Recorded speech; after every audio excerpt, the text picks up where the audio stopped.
Tadi dalam jumpa pers polisi sudah mengungkapkan 2 tersangka atas progres penyidikan yang mereka lakukan, termasuk tindak lanjut dari penggeledahan dan penyitaan barang bukti yang mereka lakukan kemarin yang begitu dramatis itu. Ya. Jadi 2 tersangka tadi, DR satu, kata media itu namanya Don Rito. Nah yang satu jelas itu Febri Ardiansa, Jampitsus, ya, mantan Jampitsus. Ya. Tapi kalau saya mengikuti cerita ini, penyelesaiannya menjadi anti klimaks. Gitu. Ya. Drama yang kemarin penggeledahan, penyitaan barang bukti dan sebagainya sampai adanya terlibatnya tentara ya dan sebagainya ini menjadi seperti decline gitu ya penyelesaiannya. Saya nggak tahu bagaimana ya. Kok kemarin saya pikir atau sampai dengan tadi kita masih membangga-banggakan polisi gitu ya. Kita sangat sangat memberikan apresiasi kepada tindakan kepolisian yang begitu hebat ya. Sampai menggeledah rumah Jampitsus, menemukan barang bukti yang luar biasa ekstrim di beberapa tempat ya, ada ratusan miliar, ada emas dan sebagainya ya. Nah tadi ditetapkan, diumumkan tersangkanya. Jadi prosesnya ini menjadi anti klimaks gitu, begitu cepat ya. Kemarin penggeledahan dan penyitaan barang bukti. Lalu Jumat paginya Febri Ardiansa jumpa pers menerangkan masih menyangkal itu. Lalu Sabtu dini hari dia mengundurkan diri. Lalu Sabtu pagi-pagi sudah ada video beredar dari Kapuspen Kejaksaan Agung mengumumkan pengunduran diri Febri itu. Lalu siang sudah ditetapkan menjadi tersangka dan siangnya setelah itu perkara dilimpahkan katanya ke kejaksaan. Ya, ini jadi menggambarkan penyelesaian yang anti klimaks gitu. Kalau saya melihat ini. Jadi kerjanya polisi itu lidik, sidik sampai menentukan tersangka, kemudian adanya barang-barang bukti tadi, ya.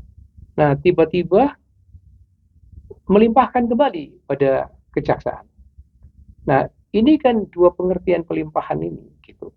Melimpahkan karena polisi mengakhiri kerjanya hanya sampai dengan tadi mengumumkan tersangka itu 2 tersangka, lalu setelah itu pekerjaannya silakan diteruskan oleh jaksa gitu, ya kan? Atau dengan kata lain kalau seperti itu berarti kan polisi hanya kerja untuk jaksa sampai dengan menetapkan tersangka, nah setelah itu diserahkan kepada jaksa. Ya, itu pengertian yang saya baca. Karena saya tidak mendapatkan pengertian melimpahkan ini dalam pengertian melimpahkan setelah berkas dinyatakan lengkap oleh pihak jaksa peneliti atau P21, lalu sekarang terjadi pelimpahan tahap kedua. So, kalau itu kan bisa dipertanyakan kapan Febri itu diperiksa sebagai tersangka, ya kok tiba-tiba sekarang sudah langsung pelimpahan tahap kedua misalnya. Tapi ini yang tidak masuk akal kalau itu dikatakan tahap kedua. Jadi yang lebih pas tafsirnya kalau menurut saya pelimpahan ini adalah melimpahkan dia kerjanya polisi diteruskan oleh jaksa gitu. Ya.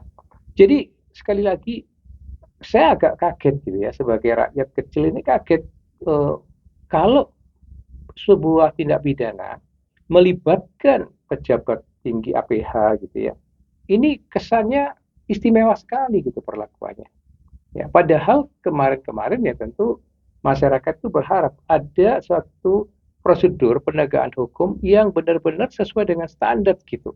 Jadi kalau Febri Ardiansa itu tadi mengundurkan diri lalu kemudian dinyatakan sebagai tersangka, ya berarti kan harusnya ditangkap, dikasih rompi oranye, diborgol, dibawa ke Mabes Polri atau ke Polda gitu ya untuk dilakukan pemeriksaan seperti standar umumnya gitu. Tapi ini enggak gitu ya. Polisi mengumumkan sudah ada 2 tersangka, satu tindak pidana diduganya melakukan tindak pidana TPPU. Jadi ini sepertinya DR ini atau Don Rito ini menjadi operatornya Febri Ardiansa gitu. Jadi karena Febri Febri Ardiansyah itu disangkanya adalah melakukan tindak pidana korupsi dan TPPU. Jadi yang merampok, yang meres para terdakwa dalam tiga kasus yang terdahulu itu, ya Asabri, Batubara, dan Krakatau Steel, lalu uangnya dioperasionalkan oleh Don Rito ini. Ya untuk ya mungkin yang di money changer atau di lain-lain tadi, kafe dan sebagainya itu mungkin ya. Gitu kira-kira kalau dibaca secara kasar begitu. Ya. Nah, tapi kemudian yang Don Rito ini kan swasta, udah ditahan tuh di Polda sampai sekarang. Tapi Febri Ardiansyahnya nggak jelas ini mengundurkan diri lalu gimana? Diumumkan sebagai tersangka tapi ditangkap belum, ditahan juga belum, ya dikasih uh, rompi orangnya juga belum, gitu. Tiba-tiba berkasnya dilimpahkan kepada jaksa. Berarti untuk seterusnya penyidikan lanjutannya itu oleh jaksa. Ya, kemudian yang membawa nanti ke pengadilan itu juga pihak jaksa. Nah, kalau semacam ini, bagaimana masyarakat mendapatkan jaminan keadilan dari penegakan hukum? Ya, mungkin nggak penegakan hukum atau perlakuan institusi kejaksaan kepada Febri Ardiansyah itu fair, ya proporsional, dan sebagaimana menerapkan standar sebagaimana mestinya ketika dia menangani tersangka-tersangka lain. Kan begini, kalau KPK nangkep jaksa dikembalikan tuh ke jaksa. Ya, padahal kalau jaksa menangkap siapapun itu, entah itu mungkin anggota KPK atau bahkan kemarin polisi yang masih brigjen juga ditangkap aja, diborgol aja, dikasih rompi pink aja gitu. Ya, kalau kejaksaan kenapa bisa melakukan penegakan hukum dengan prosedur yang sebagaimana mestinya gitu. Tapi kalau ini dikembalikan ke jaksa, dilimpahkan bahasanya, ya kan? Nah, makanya ada dua pengertian. Kalau dilimpahkan itu dalam konteks melimpahkan tahap kedua nggak masuk akal gitu. Karena kapan Febri Ardiansyah itu diperiksa sebagai tersangkanya? Nggak pernah dengar kita gitu. Tapi kalau melimpahkan ini dalam arti estafet, nah pertanyaannya anti klimaks sekali gitu loh. Kenapa polisi melakukan ini? Siapa sebenarnya yang mengarahkan, memberikan arahan proses penegakan hukum itu dilakukan semacam ini?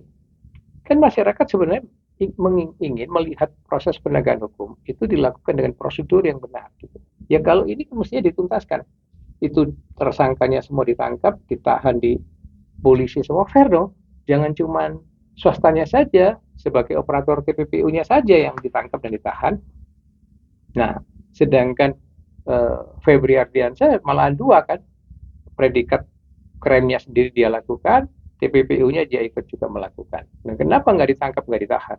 Ya, jadi sekali lagi kalau semacam ini penyelesaiannya adalah anti klimaks sekali. Nah, saya nggak tahu tuh bagaimana nanti sikap DPR, sikap masyarakat sipil, LSM, ya atau mahasiswa yang kritis akan hal ini.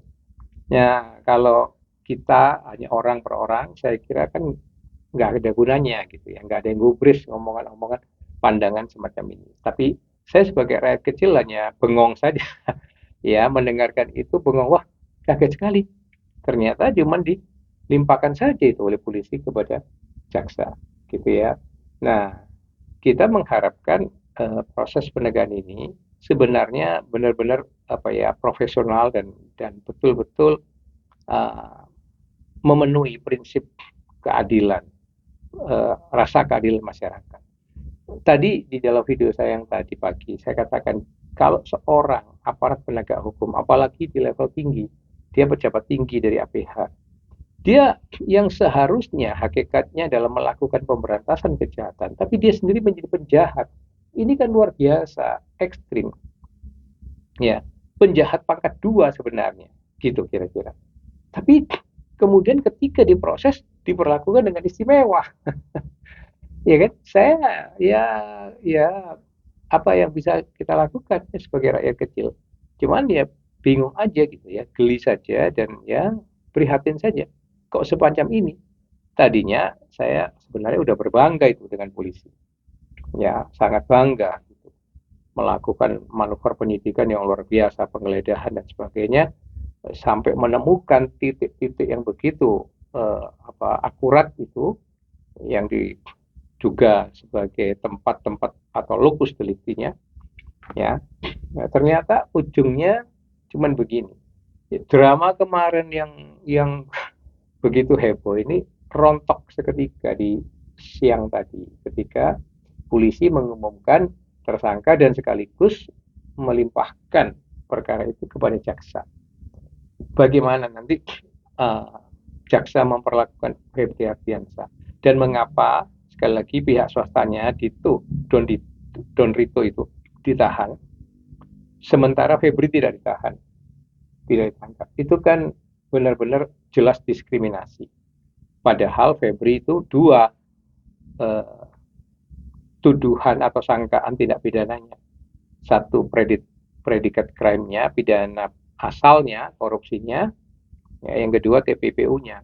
Sedangkan yang satu itu hanya TPPU. Jadi misal kemungkinan besarnya Don Rito itu hanya operatornya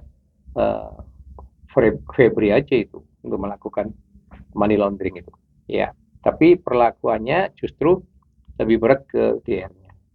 Nah, saya nggak tahu nih bagaimana nanti pandangan dari para akademisi, ahli-ahli pidana, ya masyarakat sipil, mahasiswa. Nah, puas nggak ya dengan penyelesaian penegakan hukum oleh polisi semacam ini? Tapi saya sebagai rakyat kecil, sebagai perorangan, saya mengharapkan ya kalau polisi tidak mengubah paradigma dan tidak mengubah cara dia melakukan penegakan hukum lebih banyak bersifat arbitrary begini atau kompromi, ya berat ini. Indonesia nggak akan maju. Ya, dan kepercayaan masyarakat kepada penegakan hukum ini menurut saya ya pasti tetap akan rendah. Gitu.